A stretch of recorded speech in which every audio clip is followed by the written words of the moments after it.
అజారుద్దీన్ కి మంత్రి పదవి ఉంటుందా లేదా అనేది ఇప్పుడు ఉత్కంఠగా మారింది. మొత్తానికైతే ఎమ్మెల్సీలకు సంబంధించి ఇప్పుడు ఖాళీలు లేని నేపథ్యంలో మరి అజారుద్దీన్ మంత్రి పదవిపై అయితే ఇప్పుడు చర్చ కొనసాగుతుంది. ఇక ఇదే అంశంపై మరింత సమాచారాన్ని మా కరెస్పాండెంట్ రాము అందిస్తారు. రాము, చెప్పండి, అజారుద్దీన్ కి మంత్రి పదవి ఉంటుందా లేదా అనేది ఇప్పుడు చాలా సందిగ్ధమైన ప్రశ్న అయితే ఇప్పుడు చర్చనీయాంశంగా మారింది. మరి ఎమ్మెల్సీ పదవులు ఖాళీ లేని నేపథ్యంలో ఏం జరగబోయే అవకాశం ఉంది? తెలంగాణలో కాంగ్రెస్ ప్రభుత్వం ఏర్పాటైన తర్వాత ఎమ్మెల్సీలుగా అంటే గవర్నర్ కోటాలో ఎమ్మెల్సీలుగా అటు కోదండరాం గారిని అలాగే అమీర్ ఖాన్ గారిని మొదటగా వారు నియమించారు. ఆ తర్వాత దానికి సంబంధించిన కేసు సుప్రీంకోర్టులోకి వెళ్లడంతో అంటే బీఆర్ఎస్ నాయకులు కొంతమంది సుప్రీంకోర్టును ఆశ్రయించారు. ఆ అమీర్ ఖాన్ పైన కొన్ని కేసులు ఉన్నాయి, ఉద్యమం సమయంలో ఆయన పత్రిక నడిపినప్పుడు ఆయన మీద కేసులు ఉన్నాయని చెప్పేసి ఇలాంటి కేసులు ఉన్న వారిని ఎలా ఆ మంత్రి అంటే ఎలా ఎమ్మెల్సీలకు వాళ్ళు అర్హులు అవుతారని చెప్పేసి బీఆర్ఎస్ నేతలు అయితే కొంతమంది సుప్రీంకోర్టుకు వెళ్లడం తోటి ఆ విధంగా సుప్రీంకోర్టులో ఆ పెండింగ్ లో ఉన్నది. దానికి పైన ఇక అమీర్ ఖాన్ ను అంటే ఆయనను తొలగించేసి ఆయన ప్లేస్ లో అజారుద్దీన్ కి అయితే కాంగ్రెస్ ప్రభుత్వం ఎమ్మెల్సీ ఇచ్చింది. మొత్తం మీద గవర్నర్ కోటాలో కోదండరాం రెడ్డి అలాగే అజారుద్దీన్ అయితే ఎమ్మెల్సీలుగా ఆగస్టు నెలలోనే వారైతే ఎమ్మెల్సీలుగా ఎన్నికయ్యారు. అయితే ఇంకా వారికి సంబంధించి ప్రమాణ స్వీకారం అయితే వాళ్ళు చేసుకోలేదు. ఎందుకంటే దానికి సంబంధించిన కేసు ఇంకా సుప్రీంకోర్టులోనే పెండింగ్ లో ఉన్నది కాబట్టి దానికి సంబంధించి వారైతే ప్రమాణ స్వీకారం చేయలేదు. ఆ తర్వాత జరిగిన పరిణామాలు అయితే చాలా అనూహ్యంగా అంటే జూబ్లీహిల్స్ ఉప ఎన్నిక రావడము, జూబ్లీహిల్స్ ఉప ఎన్నికల్లో ఇక అనివార్యంగా ఒక మైనారిటీ నేతకు మంత్రి పదవి లేదు అన్న ఒక అపవాదును కాంగ్రెస్ పార్టీ మూటగట్టుకుంటుంది. కాబట్టి రేవంత్ రెడ్డి గారు చాలా అనూహ్యంగా ఆలోచించి ఎమ్మెల్సీ అజారుద్దీన్ కు మంత్రి పదవిను కేటాయించారు. దానికి సంబంధించి ఆయన అక్టోబర్ 31 ఆ టైంలో ఆయన ప్రమాణ స్వీకారం కూడా చేశారు రాజ్భవన్ లో. ఆయనకు సంబంధించి 2 శాఖలు కూడా కేటాయించారు. ఒకటి మైనారిటీ సంక్షేమ శాఖ అయితే ఇంకోటి వేరే అంటే క్రీడకు సంబంధించిన ఇంకొక శాఖను కూడా ఆయనకు మొత్తం మీద 2 శాఖల నేపథ్యంలో ఆయనకు మంత్రి పదవి అనేది కట్టబెట్టారు. అయితే ఇప్పుడు మంత్రి పదవి సందిగ్ధమైన పరిస్థితిలో ఉన్నది అనేది నిజంగా వాస్తవమే. అది దానిపైన ఇటు కాంగ్రెస్ ప్రభుత్వం గాని కాంగ్రెస్ నేతలు గాని ఎవరు స్పందించనప్పటికీ ప్రస్తుతం సమాజంలో ఇటు మేధావులు కావచ్చు, ఇటు విపక్షాలు కావచ్చు, రాజకీయ నిపుణులు కూడా ఆయన మంత్రి పదవి సందిగ్ధంలో పడిపోయింది, ప్రమాదంలో పడిపోయింది అనే చర్చ మాత్రం జోరుగా నడుస్తా ఉన్నది. అయితే దానికి కారణం ఏంటంటే మంత్రి పదవి చేపట్టిన తర్వాత 6 నెలల లోపు ఆయన ఎమ్మెల్యేగా లేదా ఎమ్మెల్సీగా ఆయన ఎన్నిక కావాలి.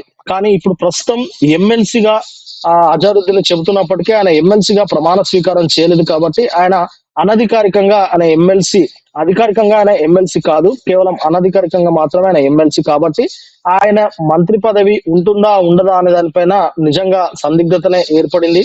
అయితే ఆయనకు ఎమ్మెల్యే లేదా ఎమ్మెల్సీ స్థానం వచ్చే అవకాశం కూడా ఇప్పట్లో లేనట్టయితే రాజకీయ విశ్లేషకులు చెబుతా ఉన్నారు. ఎందుకంటే ఇప్పటికీ సుప్రీంకోర్టు కేసు పైనే అంటే సుప్రీంకోర్టు తీర్పు ఇచ్చే దానిపైనే వీరి భవిష్యత్తు అనేది ఆధారపడి ఉన్నది. మరి సుప్రీంకోర్టు తీర్పు ఎప్పుడు ఇస్తుంది అనే దానిపైన స్పష్టత లేదు. ఈ లోపు అంటే వచ్చే నెల ఏప్రిల్ నాటికి ఆయనకు మంత్రి పదవి వచ్చి 6 నెలల గడువు కూడా పూర్తవుతుంది. ఏదైనా మంత్రి పదవి చేపట్టొచ్చు. అంటే రాజ్యాంగం ప్రకారము ముఖ్యమంత్రి కూడా ఎలాంటి పదవి లేకుండా ముఖ్యమంత్రి స్థానాన్ని కూడా చేపట్టొచ్చు. కానీ 6 నెలల లోపు వారు ఎమ్మెల్యేగానన్నా లేదంటే ఎమ్మెల్సీగానన్నా ఎన్నిక కావాల్సి ఉంటుంది. అలాంటి క్రమంలో ఇప్పుడు అజారుద్దీన్ అటు ఎమ్మెల్సీగా ప్రమాణ స్వీకారం చేయకపోతే ఎమ్మెల్యేనన్నా కావాలి. ఇప్పుడు ఆ పరిస్థితి లేదు, ఈ పరిస్థితి లేదు. కాబట్టి ఆయన మంత్రి పదవి ఉంటుందా ఉండదా అన్న చర్చ అయితే ఇప్పుడు ప్రధానంగా వినిపిస్తా ఉన్నది. ఇక నిజామాబాద్ ఎమ్మెల్సీగా ఉన్న కల్వకుంట్ల కవిత గారి యొక్క రాజీనామా కూడా ఇంకా పెండింగ్ లో ఉన్నది. దానికి సంబంధించి కూడా శాసన మండలి ఇంకా ఆమోదం తెలపలేదు. ఒకవేళ ఆమె ఎమ్మెల్సీని ఆమోదం తెలిపినా అది దానికి సంబంధించి కూడా ఇప్పుడు నిజామాబాద్ లో అక్కడ ఎడ్యుకేటెడ్ కి సంబంధించిన ఎమ్మెల్సీ కాబట్టి మరి ఆ కోటాలో అజారుద్దీన్ ఏమన్నా ఛాన్స్ ఉంటుందా లేదా అనే పైన కూడా చర్చ నడుస్తా ఉన్నది. మొత్తం మీద అజారుద్దీన్ కి కేటాయించిన శాఖలు కావచ్చు, ఆయన కేటాయించిన మంత్రి పదవి కావచ్చు, ఉంటుందా ఉండదా అనేది మరికొద్ది రోజుల్లో తెలిసే అవకాశం అయితే కనిపిస్తా ఉన్నది. అయితే ఇలాంటి పరిస్థితులు కూడా ఇంతకుముందుకు ఎప్పుడు ఎదురు కాలేదని రాజకీయ విశ్లేషకులు అయితే చెబుతా ఉన్నారు. అంటే ఇంతకుముందుకు ఎవరికి కూడా ఇలాంటి ఒక సంక్లిష్టమైన పరిస్థితి అయితే ఎదురు కాలేదు. కాబట్టి ఇప్పుడు అజారుద్దీన్ విషయంలో అసలు ఏంటి అనేది అయితే అందరూ ఆలోచిస్తా ఉన్నారు. కానీ కోదండరాం విషయంలో అలా కాదు. ఎందుకంటే ఆయనకు ఎలాంటి మంత్రి పదవులు ఏమీ ఇవ్వలేదు, కానీ ఆయనకు ఎమ్మెల్సీ పదవి మాత్రమే ఇచ్చారు. ఆయన కూడా ప్రమాణ స్వీకారం చేయలేదు. దానికి సంబంధించి కూడా ఇప్పుడు సుప్రీంకోర్టులోనే పెండింగ్ ఉన్నది, ఆ కేసు పెండింగ్ ఉన్నది. కాబట్టి ఆయనకు ఎమ్మెల్సీ ఎప్పుడైతే సుప్రీంకోర్టు క్లియరెన్స్ ఇస్తుందో అప్పుడు ఆయన ప్రమాణ స్వీకారం చేస్తారు, అధికారికంగా ఆయన ఎమ్మెల్సీగా కొనసాగుతారు. కానీ అజారుద్దీన్ కి మాత్రం మంత్రి పదవి ఇచ్చారు కాబట్టి ఇప్పుడు అజారుద్దీన్ అనేది ఒక చర్చగా మారిపోయింది.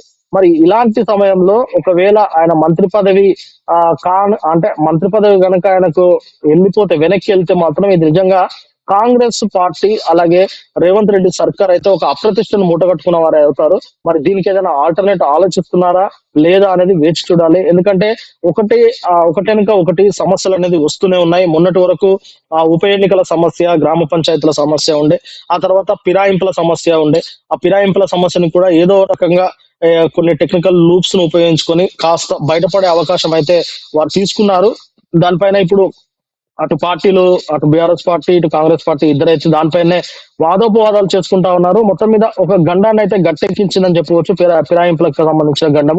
కానీ ఇంకా దానం నాగేందర్ కావచ్చు, అటు సంజయ్ కుమార్ కావచ్చు, ఇంకా కొంతమంది ఎమ్మెల్యేలు మేము కాంగ్రెస్ పార్టీలోనే ఉన్నామని చెప్పేసి వారు బహిరంగంగా చెప్తా ఉన్నారు. మరి అలాంటి వారి పరిస్థితి ఏంటి అనేది అయితే తెలిసే అవకాశం ఉంటుంది. ఒకవేళ ఇప్పుడు ఇదే అవకాశంగా భావిస్తే కనుక, అంటే అజారుద్దీన్ మంత్రి పదవిని ఖచ్చితంగా కాపాడాలని రేవంత్ రెడ్డి సర్కార్ భావిస్తే కనుక ఏదన్నా ఎవరైనా అంటే ఈ ఖైరతాబాద్ ఉప ఎన్నికైనా, లేదంటే అటు జగిత్యాల ఉప ఎన్నికైనా, లేదంటే మరో పార్టీ మారిన ఎవరైనా ఒక ఎమ్మెల్యేకి సంబంధించి ఉప ఎన్నిక అనివార్యమైతే అక్కడ అజారుద్దీన్ నిలబెట్టించి ఎమ్మెల్యేగా గెలిపించుకునే పని ఏమన్నా చేస్తుందా లేదా అనే దానిపైన కూడా రాజకీయ నాయకులు అయితే ఆలోచిస్తున్నట్టు తెలుస్తా ఉన్నది. అంటే అజారుద్దీన్ ఒకే ఒక మైనారిటీ వ్యక్తిగా ఆయనకే మంత్రి పదవిని కట్టబెట్టింది కాంగ్రెస్ ప్రభుత్వం కాబట్టి ఎలాగైనా తన మంత్రి పదవులను, తన మంత్రిత్వ శాఖలను కాపాడుకోవాల్సిన బాధ్యత కూడా కాంగ్రెస్ ప్రభుత్వం పైనే ఉంటుంది. కాబట్టి ఒకవేళ ఆయన మంత్రిత్వ శాఖల నుంచి ఆయనను బర్తరఫ్ అయ్యే అవకాశం వస్తే కనుక అది కాంగ్రెస్ పార్టీకి, రేవంత్ రెడ్డి గారికి విపరీతమైన అప్రతిష్ట తీసుకొచ్చే అవకాశం ఉంటుంది. కాబట్టి మరి ఉప ఎన్నికల్లోనైనా ఆయనను నిలబెట్టి గెలిపించుకొని ఆ మంత్రి పదవులను కాపాడుకునే ప్రయత్నం ఏమన్నా చేస్తుందా లేదా అనే దానిపైన చర్చిస్తున్నట్లయితే విశ్లేషకులు చెప్తా ఉన్నారు. అది ఒక కోణం అయితే, ఇంకో కోణం ఎమ్మెల్సీలనే తనకు ఇచ్చిన ఏదైతే గవర్నర్ కోట ఎమ్మెల్సీనే ఎలాగైనా కాపాడుకోవాలి, దాంట్లోనే ఆయనను ప్రమాణ స్వీకారం చేయించాలి. దానికి సంబంధించి సుప్రీంకోర్టులో దానికి సంబంధించి కొట్లాడడానికి లాయర్లను కూడా పురమాయించినట్లు కూడా దానికి సంబంధించిన చర్చలు, వాదోపవాదాలు కూడా అంతర్గతంగా పార్టీ అంతర్గతంగా నడుస్తున్నట్టయితే తెలుస్తా ఉన్నది. చూడాలి మరి ఏది ఏమైనప్పటికీ అజారుద్దీన్ పదవి అనేది ఇప్పుడు సందిగ్ధంలో పడ్డమాట వాస్తవమే. మరి ఇప్పటికీ జూబ్లీ హిల్స్ ఉప ఎన్నికలు గడిచిపోయి కూడా 2 నెలలు కావస్తుంది. మరి ఇప్పటికీ ఆయన మంత్రిత్వ శాఖల పైన ఏ మేరకు ఆయన పట్టు సాధించారు, ఏ మేరకు ఆయన పనిచేస్తున్నారు అనే దానిపైన కూడా ఇప్పటి వరకు ఎక్కడ ఒక దానికి సంబంధించి ఒక సమీక్ష నిర్వహించలేదు. ఆ మంత్రిత్వ శాఖలకు సంబంధించి కూడా ఆయన పెద్దగా మీటింగ్లు కూడా పెట్టినట్టు కనిపించట్లేదు. మరి ఇలాంటి నేపథ్యంలో అజారుద్దీన్ ను కాంగ్రెస్ పార్టీ కాపాడుకుంటుందా లేదా అనేది అయితే రానున్న రోజుల్లో తెలిసే అవకాశం కనిపిస్తా ఉన్నది.